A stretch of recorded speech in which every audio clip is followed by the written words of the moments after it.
अस्सलामुअलैकुम, मैं हूं डॉक्टर फिजा खान और मैं हूं पाकिस्तान।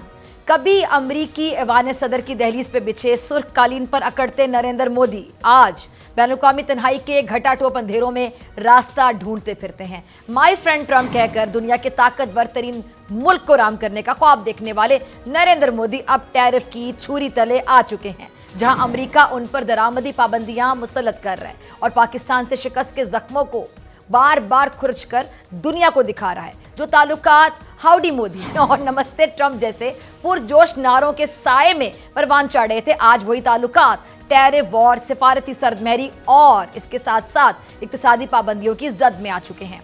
वक्त की सितम ज़रीफी देखिए कि जिस नरेंद्र मोदी को अमेरिकी पार्लियामेंट में तालियों की गूंज के साथ जमहूरियत का सफीर समझा गया, वही आज वाशिंगटन की नजर में रूसी तेल के रसिया और चीनी ब्लॉक के माइल हलीफ बनकर उभरते नजर आते हैं। ये सफर हैरत अंगेज भी है और इबरत आमोज भी।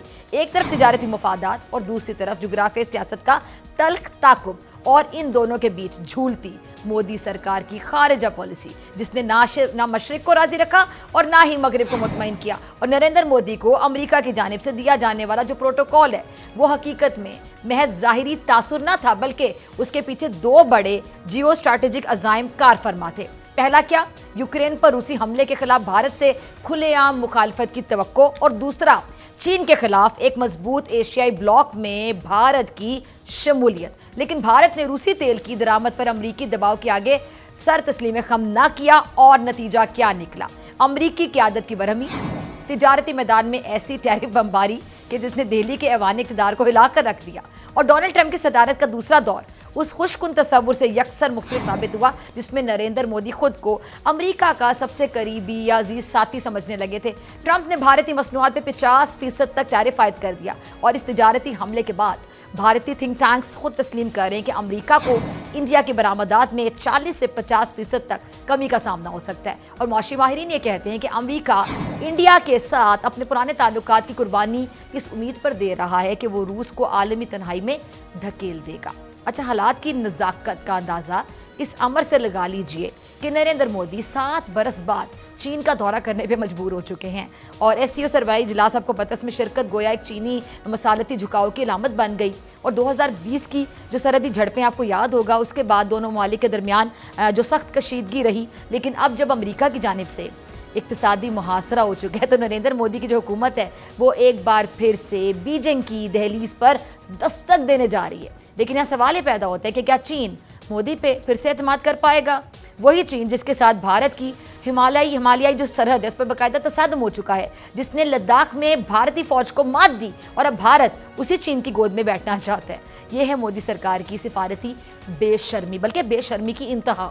नरेंद्र मोदी की जो खारिजा पॉलिसी है उसका खुलासा एक ऐसे मदारी के करतब जैसा है जो तालियां तो बजवाता है, मगर नतीजा महज धुआं होता है। अच्छा, भारत के कौमी सलामती के जो मुशीर हैं अजीत डोवल, उसके बाद भारतीय वज़ीर जो खारिजा हैं एस शंकर, वो भी आइंदा हफ्तों में रूस का दौरा करने जा रहे हैं, ताकि अमेरिका के दबाव के बावजूद रूसी तेल की तरसील को किसी भी तरह से जारी रखा जा सके। लेकिन मोदी के लिए असल जो सर का दर्द है वो कुछ और है।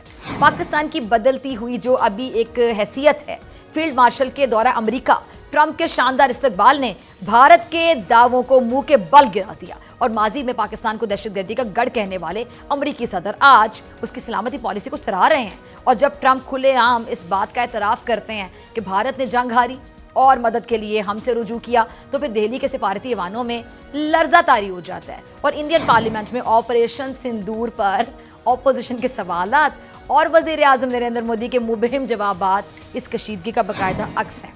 अब सवाल ये पैदा होता है कि क्या ये सब कुछ सिर्फ एक वक्ती तिजारती तनाव है, या फिर नरेंद्र मोदी की जो खारिजा पॉलिसी है उसकी बाकायदा जो नाकामी है उसका प्रॉपर मुस्तकिल तौर का आगाज़ है। और ट्रंप का जो अंदाज़ है यकीनी तौर पे जारहाना है, लेकिन वो नताइज के लिए बहुत ज़्यादा बेचैन भी दिखाई देते हैं। अब जैसे यूक्रेन जंग के फौरी खात्मे का दावा, वो देख लें आप, रूस पर दबाव बढ़ाने की जो कोशिश है वो आपके सामने है। और अगर इन सब में भारत रुकावट बनता है तो फिर इसके लिए वाशिंगटन में मेरे ख्याल से कोई नरम गोशा बाकी नहीं रहने वाला।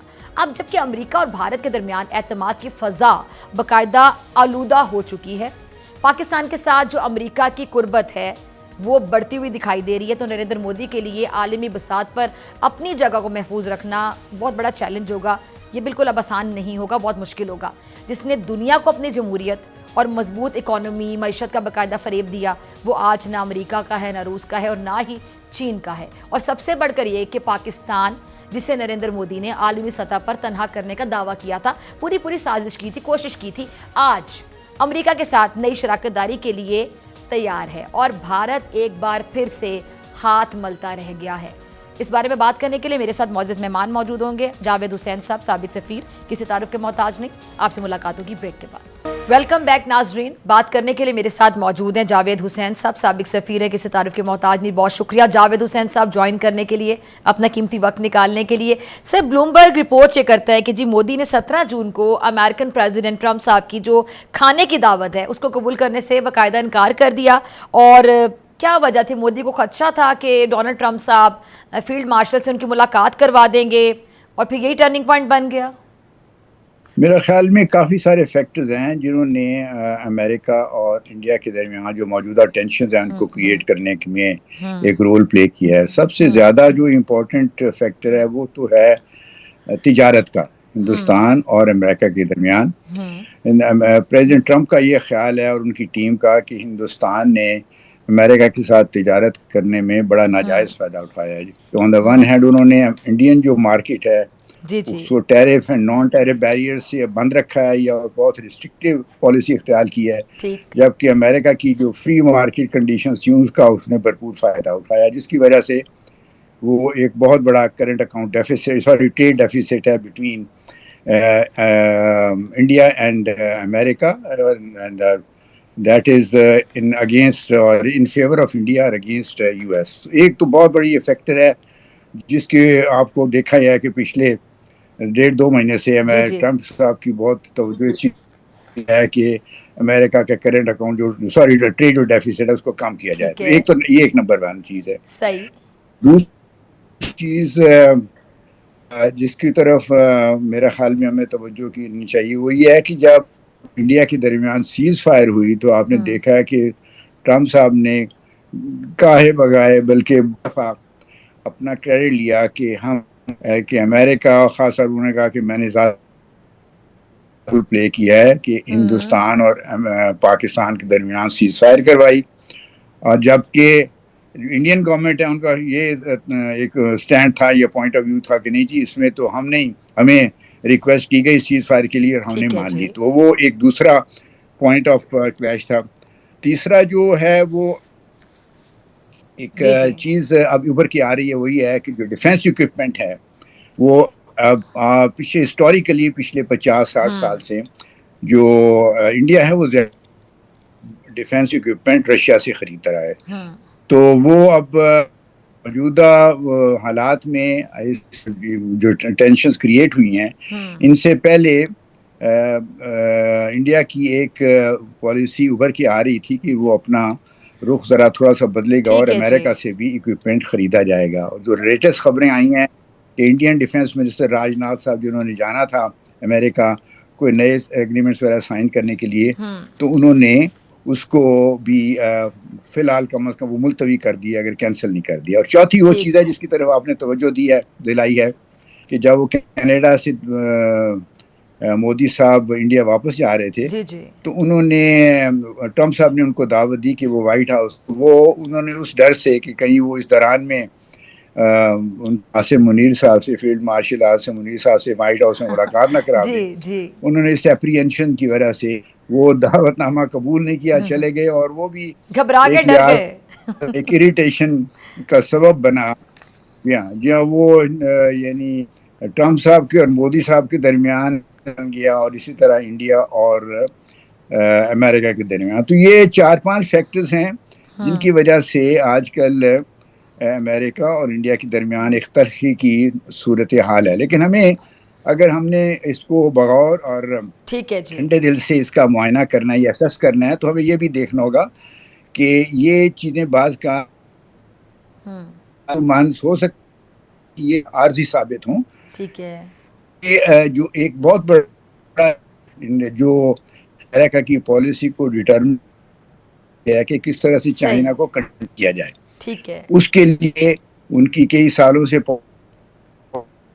स्ट्रेटेजिक पार्टनरशिप मजबूत करके सही। इंडिया को as a countervailing force build up किया है टू काउंटर वेल या कंटेन चाइना। ठीक तो है ये जी। फैक्टर अभी गायब नहीं हो गया सूरत हाल से, सूनो लेटर इसका भी असर होगा।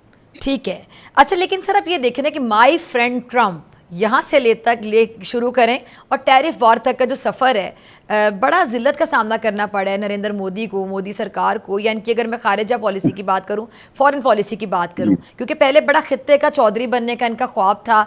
अब आप ये देखें ज़रा कि हमें ये टेररिस्ट स्टेट डिक्लेयर करने की बड़ी कोशिश करते रहे, जा के रजिस्टर करने की कोशिश करते रहे। इनका बस नहीं चलता था कि दुनिया हमें दहशतगर्द मुल्क करार दे दे या रियासत करार दे दे। लेकिन आप देख लें कि अल्लाह ताला ने हमें इज्जत दी, आज हम सबके साथ हमारे ताल्लुकात बेहतर हैं। जिस तरह अमेरिका के साथ हमारे ताल्लुकात की बात कर लें, चाइना के साथ ऑलरेडी हमारे ताल्लुकात बहुत अच्छे हैं, और भारत को पिसपाई का सामना करना पड़ा। इसको मुकाफात अमल भी कह सकते हैं कि वो हमारे लिए गड़ा खोद रहा था और खुद उसमें जा गिरा। आर्म फोर्सेस है और ख़ास तौर पे एयरफोर्स ने बड़ा अच्छे एक परफॉर्मेंस दी, जिसका और in a way we give a bloody nose to India during those skirmishes. और उसकी वजह से हमारी जो इमेज है, हमारा जो प्रोफाइल है इंटरनेशनली, रीजनली, मुसलमान दुनिया में, वो बहुत जो है वो राइज किया है उसने, और उससे हमें हमारे पोजीशन जो बहुत बेहतर हुई है। सफारती तौर पे भी हमने अपना जो पॉइंट ऑफ व्यू है, हमने बड़ी इफेक्टिव तरीके से दुनिया को समझाया कि पहलगाम का जो वाक़या हुआ है उसमें अगर कोई इंडिया को शिकायत है तो हम इंडिपेंडेंट न्यूट्रल इन्वेस्टिगेशन के लिए तैयार हैं। और हिंदुस्तान हमारे ऊपर इन्वेस्टिगेशन किए बगैर आप ये नहीं कर सकते कि आप एलिगेशन भी लगा दें, फिर उसको कहें कि वो ठीक भी है, फिर आप सजा भी तजवीज़ कर दें और उसको एग्जीक्यूट भी कर दें। तो ये गैर मुनासिब पॉलिसी है, और इसको जो है वो एक मुस्तकिल सूरत या मुस्तकिल पॉलिसी नहीं बनाया जा सकता। ठीक है जी। तो ये चीज़ दुनिया के ममालिक को पसंद आई है। दूसरा, हमारी मिलिट्री परफॉर्मेंस अच्छी हुई है। तीसरा ये में है देखना है कि ऐसा ऐसा हमारी जो इकोनॉमी की सूरत जो भी है वो पहले से काफ़ी बेहतर है, और उसका भी एक लिहाज से हमारे इर्द गिर्द जो दुनिया है ये ग्लोबल लेवल पे वो उसको नज़रअंदाज नहीं कर सकते। देख रहे हैं कि पाकिस्तान की स्टॉक एक्सचेंज ऊपर जाए। पिछले साल जो हमारा जो ख़त्म हुआ है फाइनेंशियल ईयर जून में, करंट अकाउंट डेफिसिट की बजाय 2.1 बिलियन डॉलर के करीब। तो ये ऐसी इंडिकेटर्स हैं जो बेहतरी की निशानदेही करती हैं। तो ये इन सारे हालात की वजह से, फिर जैसे आपने खुद भी बताया, हमारे अमेरिका से भी अच्छे तल्लुकात इस वक्त हैं, और चाइना के साथ तो हमारे बड़ा स्ट्रेटेजिक जो लिंक है वो बहुत मजबूत है। इसमें एक और सवाल है ना जावेद साहब, सॉरी मैं आपकी बात काट रही हूँ, कि इसी गुफ्तगू को आगे लेकर चलते हैं कि आपने बताया कि जो अभी मैंने पॉइंट रेस किया कि अमेरिका के साथ ताल्लुकात हमारे बहुत अच्छे हैं, चाइना के साथ भी हमारे ताल्लुकात बहुत अच्छे हैं, और अमेरिका चाइना को कितना बड़ा कॉम्पिटिटर समझता है ये सबको पता है। तो पाकिस्तान के लिए आने वाले वक्त में ये दोनों ताल्लुकात को बैलेंस करना कितना बड़ा चैलेंज होगा। नो डाउट कि हमारे लिए एक मोमेंट ऑफ प्राइड है कि हमारे साथ अमेरिका के भी ताल्लुकात बेहतरीन जा रहे हैं, पहले से भी बेहतर हो गए, और चाइना पहले हमारा बहुत अच्छा दोस्त है। तो दोनों के साथ ताल्लुकात जो हैं कहीं आगे जाके हमारे लिए किसी किस्म का चैलेंज तो साबित नहीं हो सकते। ये जी एक हमारी फॉरेन पॉलिसी के लिए और जो उसके लीडर्स हैं, लीडरशिप है उसके लिए, और गवर्नमेंट ऑफ पाकिस्तान के लिए एक ज़रूर चैलेंज होगा। हमारे लिए बहुत ज़रूरी है कि चाइना जो पिछले यानी कई दहाइयों से हमारा एक रिलायबल फ्रेंड, उन्होंने मिलिट्री साइड पे इकोनॉमिक्स बेतहा मदद की है, जिसका हम फ़ायदा उठा रहे हैं। और इस रिसेंट जो मिशंस में भी हमने उनके सप्लाइड जो एयरक्राफ्ट और मिसाइल से उनसे हमने फ़ायदा उठाया। तो वो उस स्ट्रेटेजिक लिंक को तो मजबूत से मजबूत तर बनाने की ज़रूरत है, लेकिन साथ ही साथ नहीं चाहिए कि हम वैराकी के साथ भी दुश्मनी नहीं कर सकते। हमें उनके साथ भी एक नॉर्मल दोस्ती के जो तल्लुकात हैं वो मेंटेन करना चाहिए। और वो अभी तक हमारी जो लीडरशिप है उन्होंने बड़ी स्किलफुल तरीके से ये दोनों मकासद हासिल किए हैं, और इसी पॉलिसी को कंटिन्यू करना चाहिए। अरे सर, 7 साल के बाद जो मोदी चाइना का दौरा कर रहे हैं वो क्या मकासद हासिल करेगा आपके मुताबिक? क्योंकि आपको इनका लद्दाख वाला मामला भी याद है, अच्छी खासी इनकी दुर्गत बनी। तो क्या ये इनकी तरफ से एक अच्छी, हम कह सकते हैं कि स्ट्रैटेजी, सिफारती लचक का मैं लफ्ज़ इस्तेमाल करूँ, या फिर हम ये कह सकते हैं कि इनकी बहुत ज़्यादा ये ज़िल्लत आमेज़ पे स्पाई है? मेरा ख्याल में ये इसके ऊपर हमें देखना चाहिए कि ये एक बायलैटरल विजिट नहीं है, ये शंघाई कोऑपरेशन ऑर्गेनाइजेशन की समिट कॉन्फ्रेंस हो रही है, वो उसके लिए मोदी साहब जा रहे हैं। तो इसलिए वो एक लिहाज से तो अगर ना जाना चाहते तो मना कर एग्जैक्टली सकते वो थे, मना भी तो कर सकते लेकिन वो थे। जा रहे हैं। जी हाँ, मना कर सकते, लेकिन बारे ये बायलैटरल विजिट नहीं है। जो बायलैटरल विजिट की इंपॉर्टेंस होती है वो हम इस विजिट को वो नहीं दे सकते, ठीक है। लेकिन उसके बावजूद ये एक इम्पॉर्टेंट चीज है कि वो जा रहे हैं बाजार की। बहरहाल मीटिंग प्रेसिडेंट शी जिनपिंग से होगी और भी दूसरे जो लीडर हैं उनसे भी होगी, तो इसलिए ये भी नहीं कह सकते ये थी नहीं है, लेकिन इसकी वो बात नहीं है कि जैसे एक बायलैटरल विजिट होता है, एक मुल्क के लीडर दूसरे मुल्क जाते हैं, उसमें जो इन डेप्थ जिस तरह से डिस्कशन होती हैं वो इस मामले इस विजिट में नहीं हो सकेंगी। ठीक है जावेद साहब, मेरे पास आखिरी 2 से 3 मिनट हैं। एक अहम पॉइंट कि जैसे डोनाल्ड ट्रंप अमन को प्रमोट कर रहे हैं, पीस का पैगाम आम कर रहे हैं और यूक्रेन के मामले को भी सुलझाने की कोशिश कर रहे हैं, यूक्रेन रशिया। इसके अलावा हम गज़ा की अगर बात करें तो मैं तो उम्मीद करती हूँ कि गज़ा का मामला भी जल्द अज जल्द हल हो। मसला कश्मीर के हवाले से अगर बात की जाए तो कश्मीर जो एक बाकायदा डिस्प्यूटेड टेरिटरी है, पाकिस्तान और इंडिया के दरमियान एक ऐसा मसला है जिसको मेरे ख्याल से अब हल हो जाना चाहिए। आपको लगता है कि डोनाल्ड ट्रंप साहब चाहे अपना इमेज बेहतर करने के लिए, ज़ाहिर बात है जो भी लीडर कुछ भी करता है वो अपने वोटर को ही मुतमईन करता है और अपने ही प्रोफाइल को बेहतर करता है अगले आने वाले इलेक्शन के लिए, तो अगर अपनी इमेज को बेहतर करने के लिए, अपनी बात को सही साबित करने के लिए कि मैं तो अमन का दाई हूँ और देखें मैं करके दिखा रहा हूँ, तो हम उम्मीद कर सकते हैं, चूँकि हमारे ताल्लुकात भी बहुत अच्छे जा रहे हैं, जोग्राफी हैसियत जो हमारी अगर हम देखें मैप पे वो भी ज़ाहिर बात है कुछ ममालिक को हमारी ज़रूरत है और इसमें कोई दो राय नहीं है। तो आपको लगता है कि इस सिचुएशन का अगर हम भरपूर फ़ायदा उठाना चाहें और मसला कश्मीर के हल के लिए पहले से ज़्यादा हम कमर कस लें कि हमने इस मसले को हल करवाना है, तो कारआमद साबित होगा इंशाल्लाह? देखिए, वो ट्रंप साहब ने तो अपनी रजामंदी जाहिर की है कि वो कश्मीर की सुलह में यानी एक सेटलमेंट करवाने के लिए एक रोल अदा करने के लिए तैयार हैं, लेकिन इंडिया की एक कंसिस्टेंट पॉलिसी चली आ रही है कि वो किसी थर्ड पार्टी को इस मसले में दखल अंदाजी करने के लिए की इजाज़त नहीं देने पे तैयार और वो उसके लिए रजामंद नहीं है। तो इसलिए ये तवक्को करना कि प्रेसिडेंट ट्रंप साहब जो हैं अगले चंद सालों में या चंद महीनों में तो क्या चंद सालों में भी कोई इसमें रोल प्ले कर सकेंगे, मेरा ख्याल में ये तो खाम ख्याली है। इसके भरोसे पे हमें नहीं रहना चाहिए। हमें कश्मीर के मसले को उजागर करते रहना चाहिए। उसके लिए जो भी हमारी सफारती कोशिशें हैं, डिप्लोमेटिक हैं, मॉरल है, पॉलिटिकल, लेकिन हमें ये तवक्को नहीं करनी चाहिए सही जी।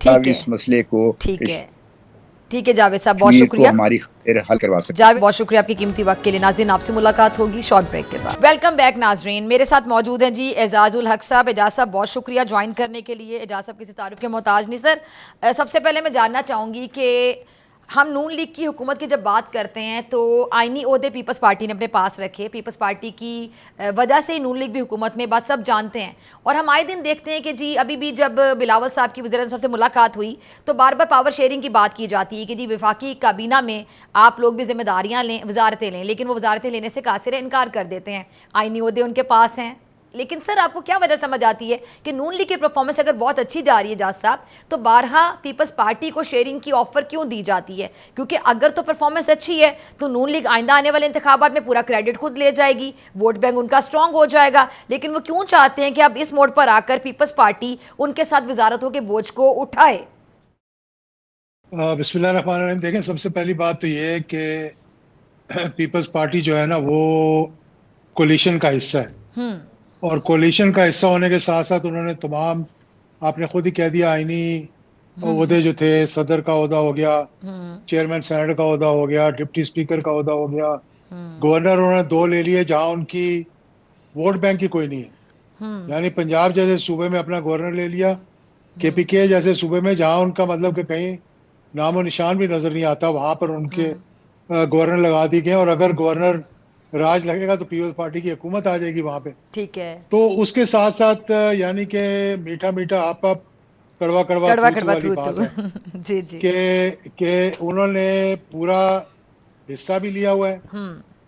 यहाँ तक कि जो फंड्स हैं जो प्राइम मिनिस्टर की डिस्क्रिशन है उसमें से बिलावल साहब को एक बहुत बड़ा हिस्सा मिलता है, जिसको वो अपनी स्वाबदीद से इस्तेमाल करते हैं। यानी कि एक तो एमएनएस को मिलता है ना, ठीक है, अपना हिस्सा मिलता है, यानी कि जो भी हो गया डेवलपमेंट के लिए। ठीक है, उसके अलावा एक ब्लॉक अमाउंट होता है जो कि वजीर आजम की स्वाबदीद का होता है, उसमें से बिलावल साहब को शेयर मिलता है कि आप अपनी स्वाबदीद से वो पैसे खर्चें, तो वो फिर पंजाब में, बलूचिस्तान में और केपीके में जहाँ चाहते हैं उसको खर्चते हैं। अच्छा, तो इससे ज्यादा अब और क्या उनको चाहिए? मेरा नहीं ख्याल ठीक है, कि वजारतें लेने का उनको शौक होगा, क्योंकि ठीक है, मतलब वो पार्लियामेंट भी क्यों उनकी बोझ मर्जी लेंगे? से ठीक है, चलती है। जिम्मेदारी क्यों लेंगे वो? ठीक। बिल्कुल यही बात है। अच्छा एजाज साहब, आपने लेकिन जिक्र हुकूमत जी का जी, बराबर का हिस्सा है उनका। ठीक है। एजाज साहब, लेकिन पीपल्स हुकूमत में पार्टी, बराबर का हिस्सा है उनका। पीपल्स पार्टी की अगर मैं बात करूं तो पंजाब में जो गवर्नर हैं पीपल्स पार्टी के, और अगर हम केपीके के गवर्नर की बात करें तो दोनों के मिजाज में आपको फ़र्क नज़र आएगा वाजे। क्या हम कह सकते हैं कि पंजाब में जो गवर्नर हैं वो इसलिए इतने बेख्तियार नज़र आ रहे होते हैं या मसाइल का सामना उनको करना पड़ रहा होता है कि पंजाब हुकूमत बहुत स्ट्रॉन्ग है, बड़ी तगड़ी है? अगर हम वज़ीर आला साहिबा की बात करें, नून लीग वहाँ पे बहुत स्ट्रॉन्ग है, और केपीके में फैसल करीम कुंडी साहब जो कि गवर्नर हैं वो इसलिए एज ले जाते हैं कि वहाँ पे गलीमिन गंडापुर साहब कोई ना कोई लूज बॉल करवा जाते हैं, क्योंकि देखें ना वो भी गवर्नर पीपल्स पार्टी से हैं, वो भी वहाँ से हैं, लेकिन पंजाब वाले गवर्नर साहब इतना अच्छा हैंडल नहीं कर पा रहे होते, केपीके वाले हैंडल कर जाते हैं। देखें, तीनों सूबे जो केपीके के अलावा है ना, केपीके के अलावा जो सूबे हैं उनमें गवर्नर के इख्तियारात ही कोई नहीं। और अगर वो इख्तियारात संभालने की कोशिश करते हैं या इख्तियारात को जताने की कोशिश करते हैं, तो जो वज़ीर आला होते हैं वो उनकी टांग खींच देते हैं, और वो नहीं चाहते कि वो ठीक है, नाजायज इख्तियारात को इस्तेमाल करें। ठीक है जी। केपीके का एक वाहिद ऐसा सूबा है जहां पर गवर्नर के इख्तियारात जरा बाकी सूबों से ज्यादा हैं, क्योंकि पहले फाटा उनकी डोमेन था, तो फाटा की सबसे लुक्रेटिव जो पोस्टिंग ट्रांसफर्स होती थी वो गवर्नर करते थे। अब फाटा जो है वो मर्ज हो गया, लेकिन पूरी तरह से मर्ज नहीं हुआ, लेकिन फिर भी वहाँ की पोस्टिंग ट्रांसफर जो हैं वो गवर्नर के पास हैं। तो गवर्नर के इख्तियारात वहाँ जरा वजीर आला के साथ साथ गवर्नर के पास भी कुछ इख्तियारात हैं जो उनकी अपनी स्वाबदीद है, ठीक है जी। तो इसलिए वो ज्यादा अपने आप को असर्ट तो कर सकते हैं। केपीके में कोई तब्दीली एक्सपेक्ट करते हैं आप आने वाले दिनों में? अगर अक्सर हम बात करते हैं कि जहाँ तब्दीली आ सकती है, तो क्या वाकई तब्दीली आ सकती है? और गवर्नर राज के हवाले से तो पहले दिन से खबरें गर्दिश कर रही थी, लेकिन मैंने जब गवर्नर केपीके का जब भी इंटरव्यू किया तो उनसे बात की तो वो ज़्यादातर यही कहते हैं कि हम पीटीआई को सियासी शहीद नहीं बनने देंगे, हम गवर्नर राज नहीं लगाएंगे। ये गवर्नर राज लगाने का कोई तुक भी नहीं है जी। एक बहुत भारी और वाज़ेह अक्सरियत है पीटीआई की वहां पर। अगर वहां पर आप गवर्नर राज लगा देंगे और सही, उनकी हुकूमत को ख़त्म कर देंगे, तो ये बतदरीज इसका असर जो है बाकी जगहों पे भी पड़ेगा, और हुकूमत मजबूत होने के बजाय मैं समझता हूँ कमज़ोर होगी आगे चलकर। ठीक है, ठीक है। अच्छा, पीटीआई के मामलात आपको कैसे नज़र आते हैं एजाज साहब, क्योंकि आप सीनियर सियासतदान हैं, हर इशू पे गहरी नज़र रखते हैं। जो पीटीआई का मामला है कि जी अडियाला का दरवाज़ा नहीं खुल पा रहा, तो अक्सर लोग कहते हैं कि जी कोई चाहता ही नहीं है कि अडियाला का दरवाज़ा खुले, क्योंकि सब लोगों का अपना अपना मंजन, अपना अपना चूरन बहुत अच्छा बिक रहा है जब तक खान साहब जेल के अंदर हैं। अच्छा, कल मेरे प्रोग्राम में शेर अफजल मरवत साहब आए हुए थे और वो ये फरमा रहे थे कि जी अलीमा खान साहिबा ही सबसे ज़्यादा नहीं चाहती कि उनके भाई जेल से बाहर आए। पीटीआई में इस वक्त डिविजन्स हैं, इख्तिलाफात हैं, कोहेजन नहीं है, चेन ऑफ कमांड कोई नहीं है। सही।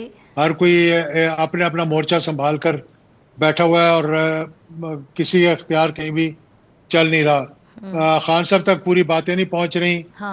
उनकी जो बातें बाहर आ रही हैं वो उनकी अपनी बातें नहीं है, ठीक है, क्योंकि उनका ट्विटर हैंडल कोई और हैंडल कर रहा है, और उनकी जो बयानात हैं वो कोई और दे रहा है उनकी जगह पर। ठीक है। तो असल में मालूम नहीं हो रहा कि क्या चल रही है वहाँ पे। शेर अफजल मरवत साहब की और अलीमा खान साहिबा का एक आपस में जाती इख्तिलाफ है उनका, और सेक्रेटरी जनरल जो है पीटीआई के उनका, ठीक है, तो वो उसको वो अपना एक्सप्लॉइट करने की कोशिश कर रही। अच्छा, लेकिन आपने देखा होगा एजाज साहब कि जब शाहमूद कुरैशी साहब के बरी होने की खबर आई थी तो तब पार्टी के अंदर बड़ी खलबली सी मच गई थी, सब लोग बड़े परेशान हो गए थे, क्योंकि जाहिर बात है वो वाइस चेयरमैन और सीनियर तरीन सियासतदान, अगर मैं कहूँ कोई अगर पीटीआई में मौजूद हैं तो वो शाह महमूद कुरैशी साहब ही हैं। तो बहुत से लोगों को ये परेशानी लाहक हो गई थी कि वो बाहर आते हैं तो वो किसी पोजीशन पर ना आ जाएं या पार्टी की जो बागडोर है उनके हाथ में ना चली जाए, और वो डिज़र्व भी करते हैं, सीनियर मोस्ट हैं वो। तो ये फिर पार्टी के अंदर की क्या पॉलिटिक्स नहीं है कि जो नीचे से ऊपर आए अब वो चाहते हैं कि उनकी जगह ना छिन जाए या वो बैकफुट पे ना चले जाएं? देखिए, ये तो एक नेचुरल फिनोमिनन है।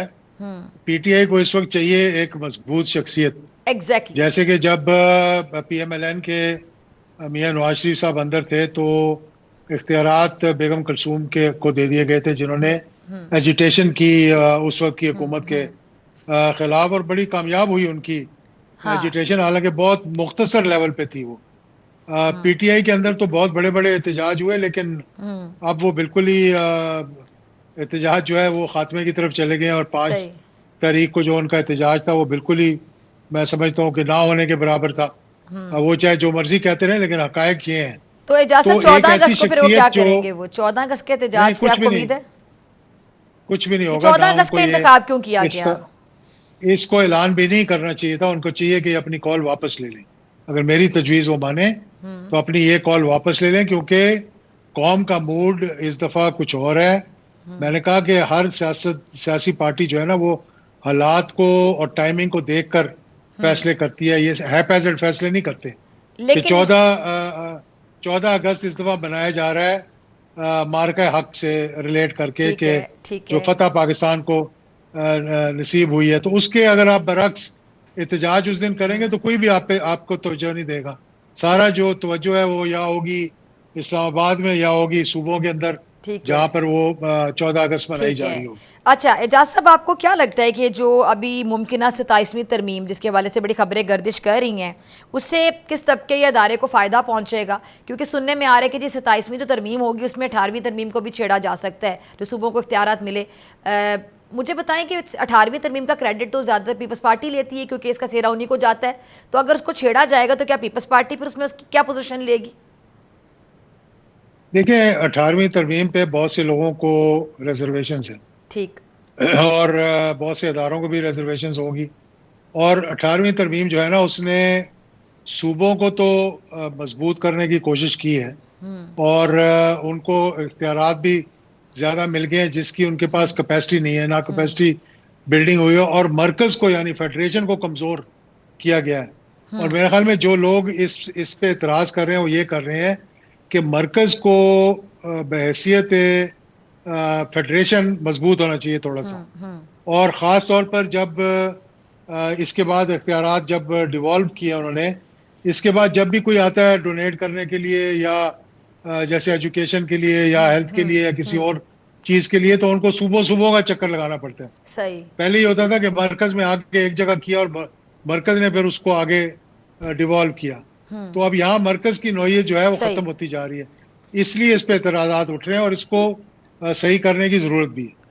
ठीक है, अच्छा आगे आप क्या समझ रहे हैं? अब ये जो पीटीआई का मामला है, ये किसी नुक्कर लगता दिखाई देता है आपको? कोई इसका हल निकलेगा? क्योंकि वो कहते हैं कि जी हमने जिनसे मुज़ाकरात करने हैं वो मुक्तदरा हैं, और मुक्तदरा ने बारहा कह दिया कि आप सियासी लोगों के साथ बैठ के मुज़ाकरात करें। तो मुज़ाकरात होते हुए दिखाई देते हैं आपको? क्योंकि पहले भी जब भी मुज़ाकरात की बात हुई, इवन अगर मैं JUI और इनके मुज़ाकरात की बात कर लूँ तो बैठते थे इकट्ठे असद कैसर साहब, इनके सीनियर लोग, लेकिन उसका भी उठ किसी करवट नहीं बैठ सका। तो आपको क्या लगता है कि पीटीआई वाले खुद ही नहीं चाहते कि मुज़ाकरात हों, या ये स्मूथली चलें, या कोई बात इसमें से निकले, ये मामला हल की तरफ जाए? देखिए, ये डिपेंड करता है उनकी लीडरशिप पे। लीडरशिप से मुराद है कि चेयरमैन से, ठीक है, सरपरस्त से और खान साहब से। जब वो ये फैसला कर लेंगे ना, अभी उनको कोई ऑफर नहीं हुई।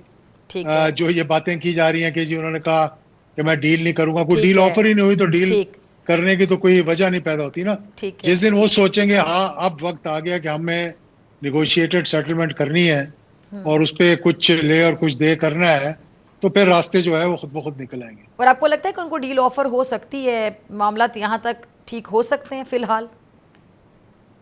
जी बिल्कुल, जब वो चाहेंगे कि बातचीत आगे चले तो कुछ देना पड़ेगा, कुछ लेना पड़ेगा। ठीक। और अगर वो देने के लिए तैयार होंगे तो बात आगे चलेगी। अगर नहीं होंगे तो ना हुकूमत को इस वक्त कोई ऐसी ख्वाहिश है कि बातचीत आगे चले, ना हुकूमत पे कोई प्रेशर है। ठीक है जी, और बातचीत जब भी होगी वो हुकूमत के जरिए ही होगी। जब ठीक हुकूमत है और जी। इस्टेब्लिशमेंट अगर वो कह रहे हैं कि एक पेज पे हैं, तो फिर हुकूमत से भी बात करें। जैसे 26वीं तरमीम में बहुत सही। आगे बात जा रही थी, लेकिन फिर उन्होंने अपने आप को पीछे खींच लिया। ठीक। अच्छा सर, फील्ड मार्शल के जो सदर बनने के हवाले से खबरें गर्दिश करने लगी, रूमर्स जिनकी बाकायदा तरदीद होगी कि ऐसा कुछ नहीं है, कहाँ से उठती हैं खबरें? क्या मकसद होता है ऐसी खबरें उड़ाने वालों का? सोशल मीडिया पे अपने व्यूज बढ़ाने के लिए। और मैं ये बात कहता होता हूँ कि फील्ड मार्शल जो कि इतना बड़ा होता है, और मतलब एक पूरे आर्म्ड फोर्सेस के हेड है, अब काइंड ऑफ कह लें अगर फील्ड मार्शल है तो वो क्या वो अपने आप को जरदारी वाले ओहदे प्रेसिडेंट बनाएंगे, या वो चाहेंगे कि मैं ज़िया-उल हक या मुशर्रफ जैसा प्रेसिडेंट बनूं, अगर उनकी ख्वाहिश है तो।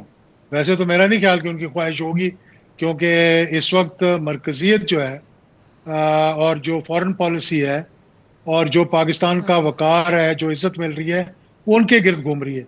चाहे वो अमेरिका हो, चाहे वो चाइना हो, चाहे वो ईरान हो, चाहे वो टर्की हो, चाहे वो सेंट्रल एशिया हो, वहां पर जो अहमियत उनको दी जा रही है वो किसी और ठीक। पॉलिटिशियन को नहीं दी जा रही। तो मेरा नहीं ख्याल कि वो अब इतना ओहदा छोड़कर सदर बनना चाहेंगे, और वो सदर जिसके पास कोई इख्तियार ही नहीं मौजूदा है इनके अंदर। ठीक है जी, बहुत शुक्रिया एजाजुल हक साहब आपकी कीमती वक्त के लिए। नाज़रीन, इसी के साथ मुझे दीजिए, आपसे मुलाकात होगी इंशाल्लाह कल सेम टाइम सेम चैनल। अगर ज़िंदगी ने वफा की, दुआओं में याद रखिएगा, अपने प्यारों का बहुत ख्याल रखिएगा। अल्लाह निगहबान।